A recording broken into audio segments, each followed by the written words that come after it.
Good morning, ACS followers on the Facebook page. I know that there's many new spouses out there that would like to attend the Army Family Team Building Military Spousal 101 class, but the situation we've currently got going on, it's not possible, or your work schedule doesn't make it possible.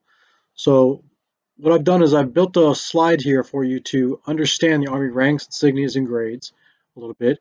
And we'll just take a few minutes to go over the different categories, what they are, maybe answer a couple of questions about some specific things that I usually get in my questions in my class. And again, I encourage you to, once you've got opportunity and the time, to come into ACS and take the full Military Spouses 101 class and a 102 class. But just to give you a quick overview, what I've done here is I built you a slide showing you some of the ranks, the pictures over on the left, and I've given you the three categories, the enlisted officer and warrant officers rank structures, how they're set up, what their definitions are as far as the names and titles, and we'll just talk about a couple of the quick points in here. Some of the things I want to highlight for you is sometimes some of the questions that I get are why on the enlisted side are there two E4 ranks, why there are two E8 ranks, and what the three E9 ranks are. Those pay grades are all the same. The difference between the three are the roles and responsibility. For example, the corporal and the specialist both being E4 ranks, they are the same pay grade. However, the differences between the two is one is a non-commissioned officer where the other is not. So the specialist is not considered a non-commissioned officer, where the corporal is the first time an enlisted soldier actually holds the rank of a non-commissioned officer.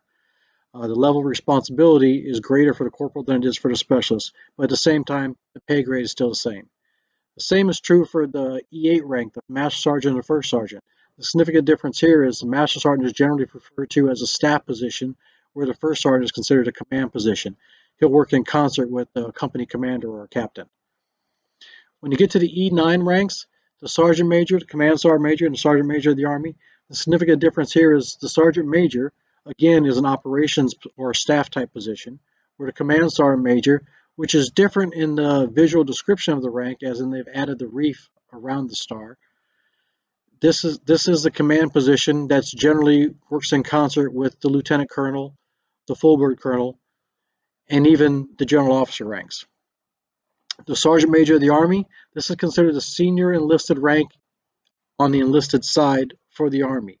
Sergeant Major of the Army is responsible for all other sergeant majors in the Army and all enlisted soldiers within the Army. When we talk about the category of the officers' ranks, the levels of responsibility is the general difference in the officers' ranks, from the first entering into the military as a second lieutenant all the way through general in the Army. All the officer ranks are positions in ranks that require a bachelor's degree upon entry into the military.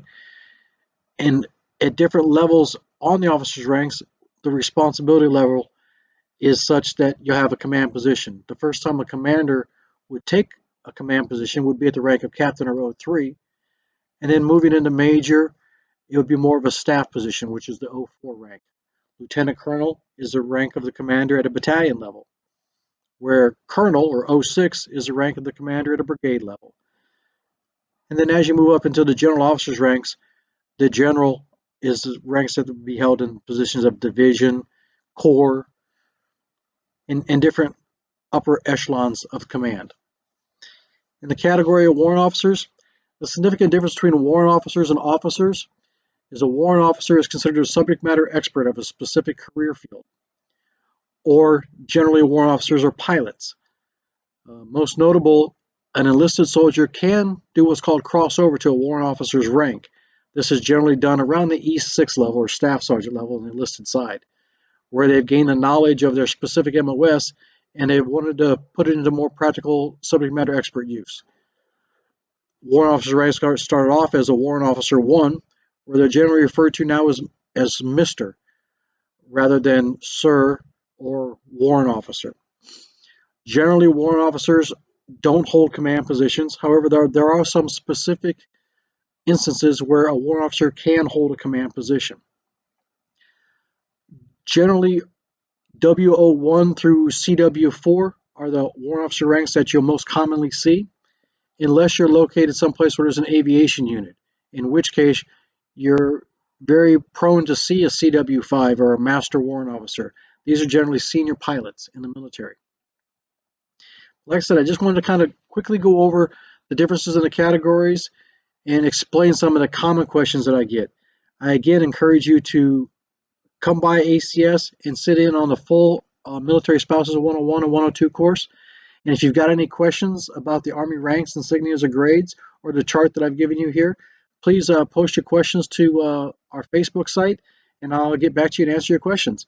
But until then, be safe, and thank you for logging into Facebook and ACS.